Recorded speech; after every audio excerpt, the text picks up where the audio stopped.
Welcome into the Scene Project Sports Network. I am your host, Bubba Starts, and with me today, PGA Master Professional of Instruction, John Hughes. John, welcome to the show. Thanks for the opportunity to share a little wisdom, share a little passion with you and your viewers. Yeah, well, we really appreciate it. Obviously, doing a lot of golf content this summer. We just got back from a big charity golf tournament, the Skunk Classic, with our sponsor, Skunk Golf Company. So perfect timing here today, John. Before we get into everything that you're doing now and the various places that you're working at currently, I'd love to get a little bit of your backstory, and then we'll pick it up from there. Sure. Well, as you said, I'm a PJ Master Professional of Instruction, but I got my start in another sport and in another way.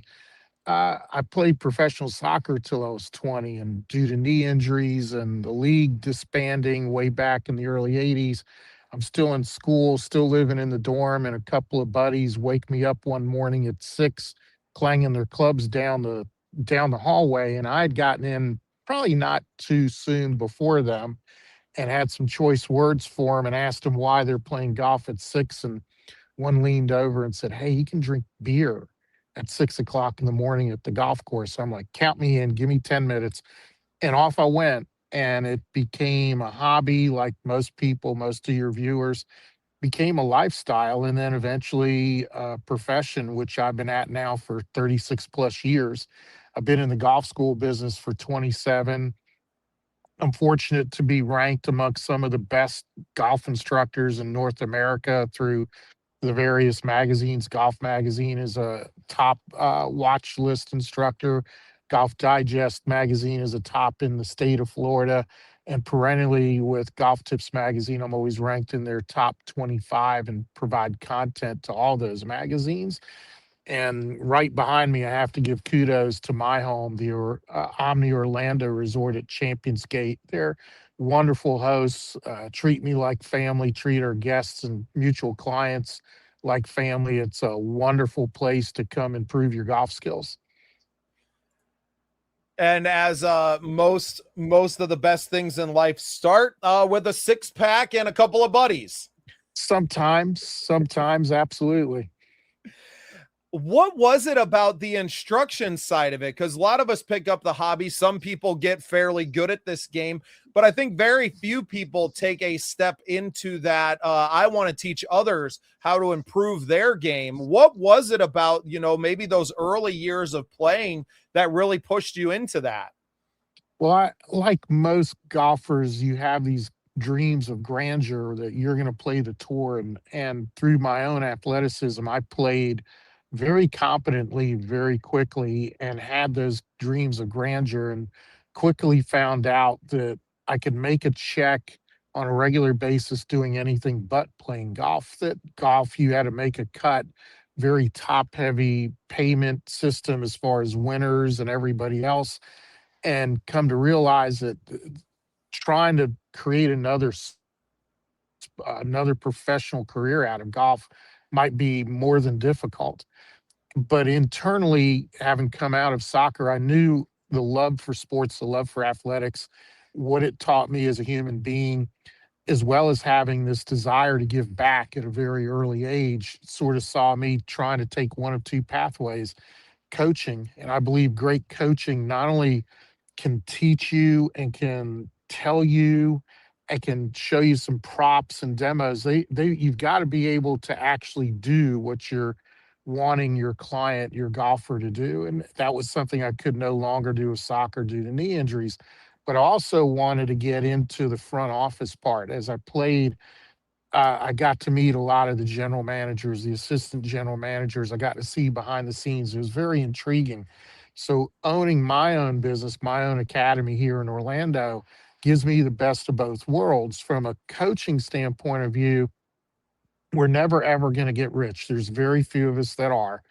But every night I can go to bed with myself and say, you know what, I did something in a positive way. I made myself proud by helping someone else out, which gives you the fuel, the energy to get up out of bed when those bones and muscles are aching, or when you're thinking, man, do I really have to go do this? I mean, what better office can I imagine getting up and going to, and providing some insight, a third party objective insight to golfers like yourself, because you get stuck in this hamster wheel of not just drills, but of how you think you should be fixing yourself.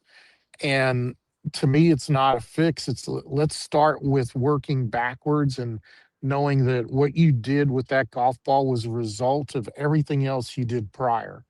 And once somebody buys into that, which all great golfers do, sky's the limit. It's just a matter of how much time, how much commitment you want to put into the sport. And what's been cool about my academy and coaches that work with me is the more committed the golfer is, the more committed we get for them. I think it's incredible that you continue to find, I think I would say, joy in helping others and in seeing those small wins with people out during a lesson and watching them grow. And no doubt that's what's kept you going all of these years, is finding that, and not necessarily, like you said, getting rich. That's just not something that's going to happen in the instructor world. It does. And every client's different. Every golfer that comes to us has a different story, a different reason for playing golf, a different why mentality, WHY, but also a different skills, both physically and mentally. John, I'm going to cut you off. Hold on. Our audio kind of. All right, coming back in. Had some technical difficulties to fix there. The hot Florida sun baking out the iPads. But John, we were speaking about, your love for helping other people, and that really being a driving force for why you continue to do what you do, but also the reason that you wrote the book that you did as well. Can we talk a little bit about your book? Yeah, thanks for mentioning that.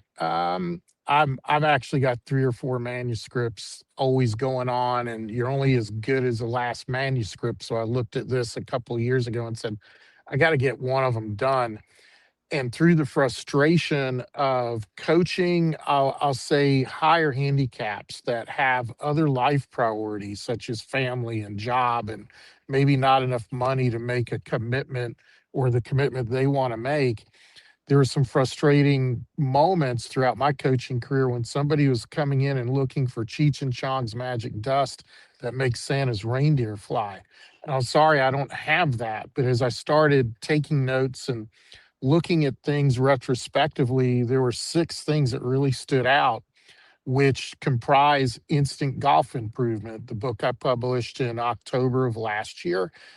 Basically, what it boils down to is, without practice or very minimal practice, can you implement these 6 things? And I'll go over them very quickly. Aim, understanding your carry yardage, being able to putt, particularly with your distance control, understanding that a chip shot can navigate you all the way around the golf course, and playing smart, not stupid, because there's a difference between dumb and stupid. Stupid knows better. So can you stop playing stupid golf? And that 6th pillar is, how do you take the first 5 and put it into an action plan that requires little to no effort when it comes to actually making a mechanical improvement to your golf swing? That's where most amateurs right now fail to see the light at the end of the tunnel. They're always searching for this newest and greatest and latest fix on how they're going to fix their golf swing, but they don't have the time to do it. They don't even spend 5 minutes maybe making an exercise that allows their body to have more mobility. But if they had some information, use that information correctly, understood how to control what they could control, both physically, emotionally, and mentally, and put it into a plan, instant improvement with golf, which is what most people are looking for. It's at your fingertips. It's a lot simpler than most people think.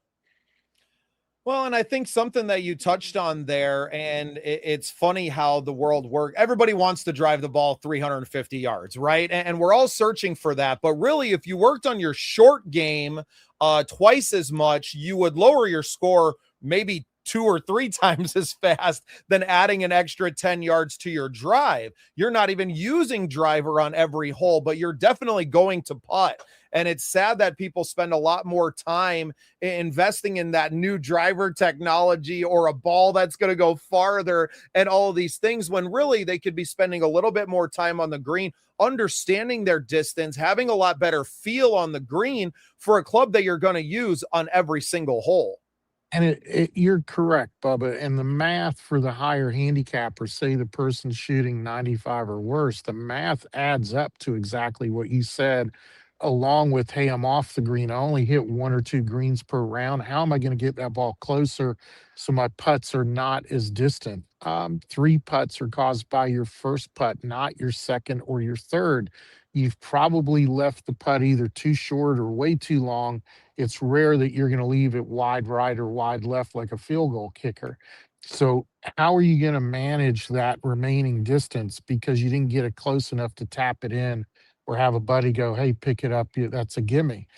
The math is there for that. But the other thing that I really try to put forth, not only in the book, but coaching any skill level golfer, the elites that I work with down to the bare beginners, is decision making. Golf is probably the best problem solving game we can play physically. The next best one is chess, and that's totally mental. And you're always thinking 12 to 13 moves ahead. Plus, you're trying to anticipate what somebody else is doing. The beauty to golf is all you've got to do is soak in the elements and anticipate what you're going to do and stay in the moment as you do that to solve the problem that you have right there. And that's the shot you have right now. Some people call it one shot at a time. I call it one task at a time, because multiple tasks are going to lead up to the decision that you make as to whether I'm going to play this shot or that shot. Does that decision include, can I actually physically pull it off? Can I mentally be there to be committed to do it? And emotionally, can I keep all the distractions out? So, but beyond just the math, to play more instantaneous improvement with your golf, it requires a little bit of this and understanding what I can and can't do. And I'll literally look at people and ask them, what's the difference between dumb and stupid? Stupid knows better. Did you know better than to hit that shot? Well, that's not a physical thing. That's not a quick fix drill. That's up here trying to have you understand the math and trying to have you understand what's a better decision for you. Those two things right away can reduce scores minimally 10 strokes if most people would take that to heart. Yeah, and I think that a lot of, and speaking from experience, a lot of those high handicappers aren't thinking about that next shot even, right? You're very rarely am I going up there off the tee box or anywhere, and I'm thinking about my second or third shots and how I'm setting myself up for those, when that little bit of thought process can maybe shave 2 or 3 strokes off of my round, and then compounding those good decisions over time can really start to lower that handicap over the course of a season. So back to what you're saying, everybody wants to hit it 350 and you're thinking distance, but yet your dispersion could be in a totally different zip code. And then when you finally find the ball in that zip code, it's like, oh, okay, what do I do now? To your point, that should have been part of the thinking when you hit it in the other zip code, trying to hit it 350. I'm not saying you can't hit it 350. Strokes gained by Dr. Mark Brody says, hey, the closer you get to the hole, the easier the game becomes. But this is not an easy game. You have to remember, let's try to make it simpler and let's try to stay in the zip code. Let's try to stay in the yard that you're playing in and not jump the fence too much. And when you can do that, the decisions become a little bit simpler, the execution becomes a little bit simpler. More so than the scores, the enjoyment of the game becomes that much more incredible. Yeah, perfect example of that was the golf, and we're playing a 4-man scramble. 3 men and a woman on the team. It was a co-ed tournament, so a lot of fun there. I got to play with my wife, but that I really just slowed my swing down. Right, I went, hey, I'm going to try to hit this into the fairway, and I'm not going to worry about trying to bomb this thing out there, especially if I was teeing off first, just to get us one safe. And I realized that I felt a lot better about my game the whole time, and usually had one of the better shots to play off the tee box, because I was able to say, hey, I might not get that extra 30 yards that I may get if I swing my hardest, but I'm also not ending up in another zip code. And I'm setting our whole team up for another chance at that second shot and possibly being able to, land that green in regulation and have 4 shots at a birdie there, instead of being, on the other fairway of the Right. course, and being completely out of it, and doing myself a disservice and playing against it. I think I need to come in with the team mentality when I'm out golfing rounds by myself as well, and starting to think about me as a teammate on that second shot alternating. You just said it. It's a mouthful. 3 words: me, myself, and I. That's what golf's about. Yeah. What the other point to make when you were talking about, I'm going to slow it down. That's what I hear from most mid to high handicaps. So I got to slow my swing down. I got to slow my swing down. That's counterproductive, counterintuitive to trying to hit it further. The real explanation here is you're not slowing it down. You're actually smoothing things out, and you're using less energy at the proper times versus using more energy at the wrong times. When you think about physics, and this is something I preach to all my clients, you can't fight physics. And there's only 100% worth of energy, and you're trying to expand an extra 20 that you don't have to hit it that much further.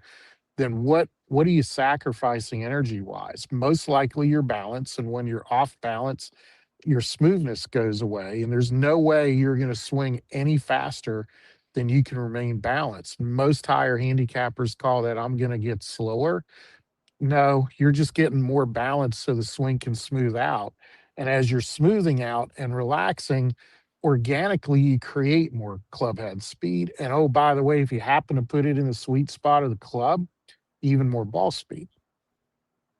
And that's exactly what I saw this last weekend. That my drives were much better and carrying just as far sometimes as I would, because I'm not putting a ton of side spin on the ball and watching it careen, either into the rough or OB, or in play, but on another hole. And that's what we're trying to build here, and what the essence of the Scratch project and everything that we've been trying to build over the last 6 months is, reaching out to people like you that can give us a little bit of advice and to provide some intelligence behind it, get us to play a little bit less stupid. I don't want to say smart yet, but maybe a little less dumb on the course, and to not take so many chances. And it's funny to watch it kind of play out in the professional ranks as well, right? With the the 2 US, the US Open and the PGA Championship, PGA obviously at Aronimink, and then the US Open just being at Shinnecock Hills. These are courses that don't necessarily reward the heavy hitters. Case in point, Bryson DeChambeau missing the cut, now 3 big tournaments in a row and not being in play. A guy that can hit the ball a tremendous distance, but sacrificing the accuracy for that. And, you saw the guys that were able to play consistent that ended up winning both of these tournaments, and that were able to just go out there and not make the big mistake. And I think that as high handicappers, we can take a lot from that. Maybe we're not shooting, even par rounds or under at Shinnecock Hills anytime soon, but we're able to limit those double digit one, and eliminating that, and shooting maybe a series of 6s instead of 8s or 10s on any hole is going to dramatically improve your scores at the end of the day. Absolutely. And going to Shinnecock with Wyndham Clark, the eventual winner, when you look at how he played the last 2 days, he was not the most accurate off the tee. And what really made his game to me was what he did with his second shots when he was in quote unquote trouble. He took the path of least resistance. He, to your point, smart or dumb or stupid, and you said, hey, a calculated risk or taking risks. If you're thinking about taking risks, then you're smart enough to know better. And if you watched what he did, he was smart enough to know better to not play ultra aggressive with some of the holes with the lies that he had, and where the chance, where the circumstances of lie was in his favor from a let's look at the odds. it was okay to go green light with some of those because he knew where the miss could be. You got to remember they've got millions, if not tens of millions of reps over you, and that builds experience. What the average golfer can learn from Wyndham was, look, I'm out of play. These are arguably some of the widest US Open fairways you'll ever play, but I'm still out of play. How do I put the ball back into play and save par to keep par in play? Which would be a really good tip for most people is you don't have to make par your par. It could be a personal par. If you're shooting 100 and you're always making triples and quads, why not make doubles your personal par? You're trying to break 100, why not make bogey your personal par on every hole?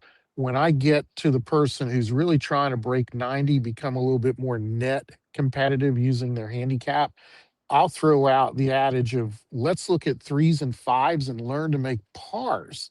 Those are typically the higher handicaps, ultra aggressive holes. They think they can make up strokes there. And they end up having 2 or 3 squares around that hole when it's all said and done. Those are the holes that tour players walk away from with pars, particularly in a major championship like the PGA, Augusta, the US Open, even the Open Championship at Birkdale this year. If they can walk away from those holes with par, they haven't given a stroke back to the field. In the high handicappers place, you haven't increased the ceiling back to the milestone you're trying to break. I think that's a great piece of advice, that the par on the course and your own personal par. I think that's going to be something that I take away for myself. And it's a reason that, often I'm golfing with my wife and she sees anytime that I'm writing a score down as a competition against her, when really I'm just competing against myself and trying to improve my own game. And for me, I'm not breaking 90 anytime soon with the amount of reps that I get currently. Now, hopefully, as the Scratch project continues to go and I have an opportunity to come down and to work with John Hughes and improve my game in a way that I've never done before, that will be more in play. But starting out and saying, hey, can you just go out and make bogey on these holes that you have been triple or quad, or just erasing off the score sheet entirely? And that's a mindset. That's not physical. What I see amongst the higher handicappers, they're always blaming it on physical. They're not blaming it on the emotional and mental. And that's okay because that's their way of buffering and sort of blaming somebody else. Because golf, you can't blame anyone else but yourself. You're playing a team sport. There's how many other people on the field or on the court or on the pit that you can blame. So being able to blame it on a physical thing, some realism to it, some non-realism to it. But at the same time, if you're fitting this physical and you're spending time, and that's where a lot of the clients come to see me and my coaches, they've reached a plateau. They feel they've worked the physical to the point they can't go any further for whatever reason. It's typically a more holistic look at it. Can your body do this? Number one. Number two, if your body can do it, how is it setting up to do it? And then number three, are you evaluating what you just did? Are you putting the pieces together to say, this is what caused that result, and now I know why that result happened. Now I can go back and not playing. That's most of, I just had a group of 9 guys in here over the weekend, and every one of them went out on the golf course. We're asking, what did I do? What did I do there? I'm like, we're fixing it here. We're fixing it at the range behind me. When you're out to play, just go play. So once you get off the physical and realize, hey, there's other components to this, particularly if you want physical with it, where are you aimed, how are you setting up to correctly, and allow your body to move with some freedom so you can do what you're capable of doing. High handicaps, mid handicaps, just totally ignore that. We're the elite of the world over those things. Just abusing these iPads today, John. Another camera switch. Well, that Florida sun is powerful, and that's why most people aren't out golfing this time of year down there. I'd love to talk about, you mentioned Omni Resorts and having a home down there at Omni Orlando, but you also work at one of their other resorts a little bit farther north. Would love to just give them a little plug in here, and then before I let you go, want to get some of your thoughts on the PGA and some of these changes that we're seeing there as well. But tell us more about the Omni Resorts that you have the pleasure of working at. Sure. Well, first off, I've got to thank two good friends, Patrick Dill here in Orlando, who's the director of golf, who brought me in a little over 2.5 years ago. I was searching to up my game a little bit. The facility where I was okay, but it wasn't going in the direction I wanted to. And Patrick and I go back quite a ways, and he provided me an opportunity to move my coaching practice here, and it's been wonderful for us all. And then I had some summer gigs at different places that parts of it were working out and other parts weren't. And I sat down with Patrick one day and said, "Hey, I know Omni has some other properties with some golf courses, and I like these 4 or 5. Can you hook me up with these people at those 4 or 5?" And he rekindled an old friendship with Mark Fry, who's the director of golf, his counterpart at Omni Homestead Resort. And in very short order, Mark invited me up. I'm now in my second season doing a coaching residency there. Omni Homestead Resort is just so quiet, so serene. There's nothing to do there but the resort. But the cool thing about that resort is its history dating back to 1766. It's 10 years prior to our Declaration of Independence signing. The warm springs that got it done. But the two golf courses that are outstanding. Donald Ross's old course, 6,000 yards, and it plays like 6,800 quite often for that average amateur. A lot of uphill, downhill, side hill lies, very small greens, the upside down saucers. He only completed 6 of it. But by time everything else came into play and they built the Cascades course, which is a William Flynn masterpiece, as Sam Snead said, if there's a plaque right there on the first hole, if you can play the Cascades, you can play anywhere. And I can tell you firsthand, that is a very true statement.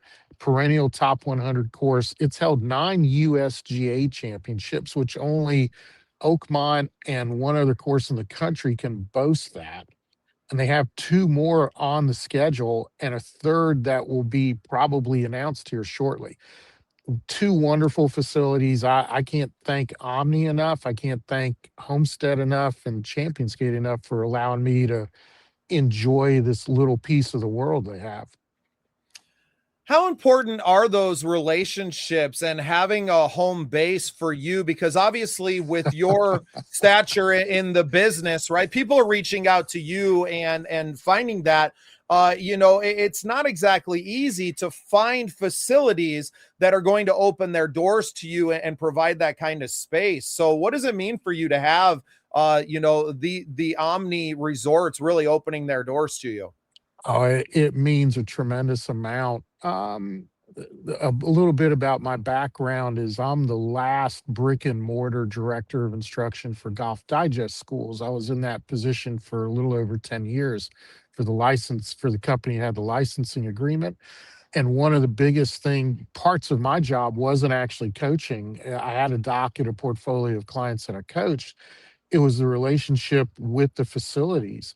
We're at 13 properties just like this across the country, 55 instructors that I supported and leaned on to get our programs done. The facility means a lot. When you know you can go to a facility with good golf balls, good grass turf, and then right behind the camera is a fantastic 30 bay top tracer facility that if it rains, I can go underneath the awnings and continue and use that kind of technology. That's a huge plus. It's an absolute huge plus. And then knowing that you're with a global brand who's very family oriented, very golfer and corporate oriented, meaning a lot of what Omni does is family and corporations. The bonus of having a 16 group guy trip here is just that, it's a bonus. But I think from the other standpoint of view, those 16 guys receive a lot of bonus when they're visiting a place like Omni Orlando Championsgate or Omni Homestead. They're 2 great facilities that literally turn the key for you. Just show up. We'll get everything else done for you. Let's make it convenient. Let's make it enjoyable. I think the bigger thing is let's make it memorable. And these two facilities can definitely do that for any level golfer. Yeah, it sounds like it's a beautiful relationship and really a match, a match that you've probably been searching for a long time. Not always easy to accommodate large groups like that at these courses that don't see your vision and what you're really trying to do to provide that experience. Not every golf course is necessarily opening their doors for that. So really glad that you found Omni and got to rekindle and build new friendships there. And now to spend hopefully the next few decades making a lot of memories for the people that you're instructing. Now, you mentioned the 16-man instruction. What into the nitty gritty of that, I guess, what does that look like, when you're instructing one of these groups as opposed to a one-on-one instruction? Well, it's the obvious. It's one and me or 16 and me. So I've never been able to take even a butter knife and divide me up 16 equal ways. So when a group comes, we customize everything down to, do you want curly fries or straight fries kind of thing, if that's hats to be included in your experience. But you said it. It's the word experience. What will you experience, whether I'm 16 people or one person? When it comes to the coaching, groups tend to get watered down, vanillaed a little bit, a little generic. And that's where I bring in my set of coaches, and I can bring in as few as one and as many as 20 to really try to customize it to have that personable experience be a part of every golfer's enjoyment while they're here. With one-to-one, you're gonna get more detailed, and I equate it to when you were a child. If you played a musical instrument or you were learning any kind of new sport, you probably learned in a group setting first, and it took a lot of the pressure off. It allowed you to realize that, "Hey, I share the same commonalities of golfing traits or experience or physicality with these other people in the group." But at some point, you're either recognized because you're moving faster than the group or you're moving slower than the group. And if you're moving slower, you're pulled aside to do the individual because you need the remedial work. But maybe in a group setting, it's moving too fast for you. While at the same time, if you're moving faster than that group, you're not a prodigy per se, but you're showing talent, you're showing raw ability. How can we take that raw ability, organize it in a manner that you're more efficient with your time commitment to that musical instrument or that sport? And how far can we take you with your curiosity and creativity levels with that? That's what individual coaching is about. How far can we take you based on those goals you have? I think at the end of the day, though, whether it's a group or an individual, if you're not purposeful, if you're not seeing a goal prior, hey, I want to get this out of my practice session, I want to get this out of this coaching session, and that has to be clearly communicated with coach. When that happens, the world pearl, that you can achieve almost anything when that happens. Fantastic, John. Well, it sounds like the iPad has thrown another fit, and we've talked for quite a long enough. We'll have to bring you back maybe on an episode of the Scratch Project one Saturday here for our Cut Line show and get some of your thoughts on the PGA as a whole and talk some more golf with us in the professional ranks. It's been an absolute pleasure. Everyone can go find you at John Hughes Golf. John, common spelling, Hughes is Hughes, golf.com. And then you can get the book at instantgolfimprovement.com. It's been an absolute pleasure sharing some time with you here, John. And I look forward to maybe putting my own group of guys together. We can come down and get a group lesson and make some memories with you someday soon as well. Come on down. You're welcome, Bubba. Bring them on. We're ready for you. Well, thank you, John, for spending some time with me today, and thank you for being part of the scene.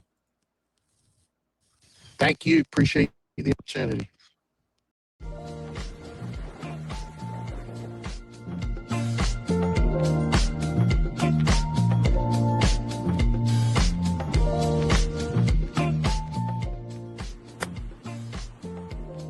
Skunked Golf. Look good even if your game stinks.